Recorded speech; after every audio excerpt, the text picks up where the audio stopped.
Olá! Hoje a gente vai dar uma espiada num mundo microscópico, fascinante, o do nosso próprio corpo. A ideia é explorar a histologia. Exato, que é basicamente o estudo de como as nossas células se juntam, se organizam para formar os tecidos e depois os órgãos. E entender isso é chave para sacar como o corpo funciona no dia a dia, fisiologia, e também como ele adoece, né? A patologia. A gente parte daquela ideia da teoria celular, que a célula é a unidade básica de tudo. Isso. E para guiar nossa conversa, a gente tem ótimos materiais, livros, atlas digitais muito bons, como os da UFPEL, UEL, Unicristos e ferramentas tipo o Histology Guide. Sabe? Direto. Perfeito para quem está começando na área da saúde. Ok, então. Vamos lá desverdar isso. Vamos. Pensa assim. A histologia é como ter um mapa super detalhado do corpo. A anatomia te dá a visão geral dos países e cidades, digamos. A histologia te mostra as ruas, as casas, os detalhes. Gostei da analogia. E para ver essas ruas e casas minúsculas, a gente precisa de ajuda, certo? Com certeza. Precisamos do microscópio, claro, e de umas técnicas para colorir as coisas, senão fica tudo meio transparente. A mais famosa é a hematoxilina e eosina, a HE. Ah, a famosa HE. Sempre vejo essas imagens roxas e rosas. É isso. A hematoxilina deixa o núcleo da célula, o centro de comando, azul ou roxo. E a eosina cora o resto da célula, o citoplasma, e o material forra dela, de rosa. Ajuda a gente a ver a estrutura. Legal. E o mais incrível é que toda a complexidade do nosso corpo é construída com base em só 4 tipos de tecido: o epitelial, o conjuntivo, o muscular e o nervoso. Só 4. Vamos começar pelo primeiro, então, o epitelial. O que a gente vê de cara quando olha para ele no microscópio? Qual a principal característica? A marca registrada é que as células são muito juntinhas, coladas umas nas outras, quase sem espaço entre elas. Pensa numa parede de tijolos bem assentada. Entendi. Bem compacto. Exatamente. Elas formam barreiras, revestem superfícies, tanto por fora, como a camada mais externa da pele, a epiderme, Certo. e quanto por dentro, como revestimento do intestino, do estômago. E tem mais, elas sempre se apoiam numa camadinha fina chamada lâmina basal. É tipo a fundação dessa parede. E essa função de barreira não é a única, né? Mencionaste algo sobre glândulas. Isso. Além de resistir, as células epiteliais também se especializam para formar as glândulas, que produzem e secretam substâncias. E essa proximidade toda das células, imagino que tenha tudo a ver com a função de barreira. Totalmente. E a forma da célula também diz muito. Células achatadinhas, as pavimentosas, são ótimas onde precisa ter troca rápida de substâncias, como lá nos alvéolos do pulmão. Ah, faz sentido. Já as células mais altinhas, as colunares ou cilíndricas, são especializadas em absorver nutrientes, como no intestino, ou secretar muco, como no estômago. Interessante como a forma se adapta. Muito. E tem um exemplo fantástico na bexiga, o epitélio de transição. As células dele conseguem mudar de forma. Quando a bexiga está vazia, elas são mais gordinhas, cúbicas. Quando enche, elas se achatam, se esticam. É uma adaptação funcional incrível, né? Nossa, que legal! Não sabia dessa flexibilidade toda. Bom, e se o epitélio reveste, o que conecta e dá suporte a tudo isso? Aí entra o segundo tipo, o tecido conjuntivo. O nome já diz bastante, né? Ele conecta, preenche os espaços entre os outros tecidos, sustenta e até transporta coisas. É tipo o cimento e a estrutura de suporte do corpo. E como ele é, visualmente? Diferente do epitelial, imagino. Bem diferente. Aqui, as células ficam mais espaçadas. Elas não estão coladas. Estão imersas numa coisa que a gente chama de matriz extracelular. E essa matriz é abundante. Matriz extracelular. O que compõe essa matriz? Basicamente fibras e uma substância fundamental que é meio gelatinosa. As fibras dão resistência e elasticidade. As mais famosas são as de colágeno, que são super fortes, e as elásticas que, bom, dão elasticidade. E as células? Quais são as típicas desse tecido? A célula mais comum é o fibroblasto. É ele o grande produtor da matriz, das fibras e da substância fundamental. Mas tem várias outras células no conjuntivo, cada uma com sua função. Pelo que você está falando, esse tecido conjuntivo parece ser um grupo bem diverso, então.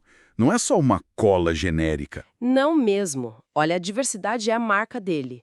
A composição da matriz varia muito, e é isso que define a função específica. A gente tem desde o tecido conjuntivo frouxo, que é mais delicado e preenche espaços entre órgãos, Certo. até o tecido conjuntivo denso, que é lotado de fibras de colágeno, super resistente e forma os tendões e ligamentos. Hum. E ainda tem os conjuntivos especializados, que são bem diferentes.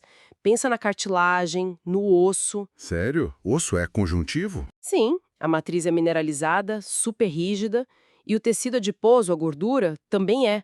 Aquele tipo mais comum, o unilocular, onde cada célula guarda uma gotona de gordura, é um reservatório de energia incrível, além de isolante térmico. Nossa. E para completar a surpresa, o sangue. O sangue também é considerado um tipo especial de tecido conjuntivo? O sangue Mas ele é líquido? é líquido, mas as células sanguíneas, glóbulos vermelhos, brancos, plaquetas, vêm da mesma origem embrionária que as outras células conjuntivas, e elas ficam suspensas numa matriz líquida, que é o plasma. Então, tecnicamente, ele se encaixa. Viu como é diverso? Impressionante. Realmente vai muito além de conectar. Ok, temos o revestimento, epitelial, e a conexão, sustentação, conjuntivo. E para gerar movimento, qual tecido entra em cena? Aí é a vez do tecido muscular. A grande especialidade dele é a contração. É isso que gera o movimento, seja do corpo todo, seja dos órgãos internos. E como são as células dele? São células alongadas, que a gente chama de fibras musculares. O interior delas, o citoplasma, é recheado de proteínas especiais, principalmente a actina e a miosina. São elas que deslizam umas sobre as outras para encurtar a célula e gerar força. É um mecanismo muito elegante. Imagino que existam tipos diferentes de músculo para trabalhos diferentes, certo? Exato. São três tipos principais. Temos o músculo estriado esquelético, que é o que está ligado aos nossos ossos e permite os movimentos voluntários, tipo levantar o braço. O que a gente controla. Isso. Depois tem o músculo liso, que a gente não controla conscientemente.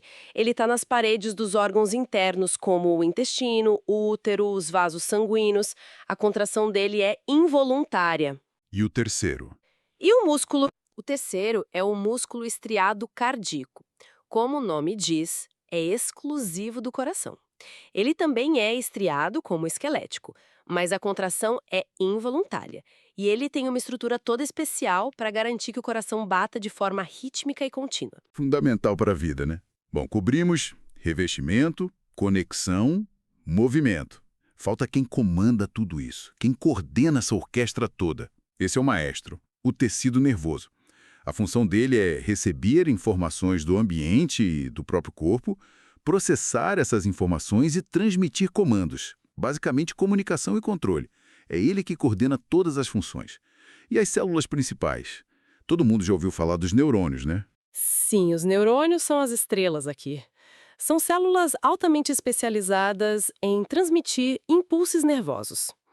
Eles têm um corpo celular, onde fica o núcleo, e prolongamentos, os dendritos, que recebem os sinais, e o axônio, que transmite o sinal para outras células. Mas não são só neurônios, certo? Ouvi falar das células da glia. Importantíssimo, os neurônios não trabalham sozinhos. Eles têm o apoio fundamental das células da glia, ou neuroglia. Elas dão suporte físico, nutrem os neurônios, protegem contra infecções, ajudam na transmissão do impulso, são essenciais. E essa transmissão de informação precisa ser rápida, imagino eu. Muito rápida. E para isso, muitos exônios têm uma capa isolante chamada bainha de mielina. Pensa num fio elétrico encapado. Ah, claro. Essa bainha é formada por células da glia, as células de Schwann, fora do cérebro e da medula espinhal, e os oligodendrócitos dentro deles. Essa capa acelera absurdamente a velocidade do impulso nervoso. Entendi. Mas essa superespecialização toda tem um lado negativo, talvez? Bem sim, o tecido nervoso é muito complexo e especializado. Por causa disso, a capacidade dele de se regenerar depois de uma lesão séria é, bem, bastante limitada, infelizmente. Diferente da pele, por exemplo, que se regenera bem. Faz sentido. Então, o que tudo isso significa? Vamos recapitular rapidinho. Temos o epitelial, que reveste e protege, Isso. o conjuntivo, que conecta, sustenta e, bom, faz um monte de outras coisas, como vimos. É o mais versátil, talvez. Depois o muscular, responsável pelo movimento. Contração é a palavra-chave. E por último, o nervoso, que comunica e controla tudo. São os 4 pilares microscópicos que constroem a gente. Precisamente. E entender bem essa estrutura normal que a histologia mostra é a base fundamental para depois compreender como o corpo funciona em detalhes, a fisiologia Certo? e o que acontece quando essa estrutura se altera, quando as coisas dão errado, que é o campo da patologia. Uma coisa leva à outra. É tudo conectado. Totalmente. Por isso que explorar a Atlas, imagens histológicas, usar ferramentas como o Histology Guide é tão importante. Ajuda a fixar essa imagem mental da organização dos tecidos. Com certeza.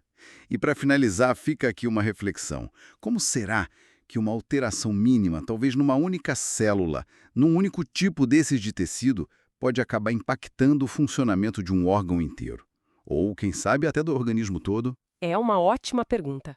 Mostra como tudo está interligado, do micro ao macro. Exato. Vale a pena pensar nisso. Bom, muito obrigado pela companhia nessa viagem microscópica hoje. Foi ótimo. Eu que agradeço. É sempre bom conversar sobre a beleza escondida nos detalhes do nosso corpo. Até a próxima.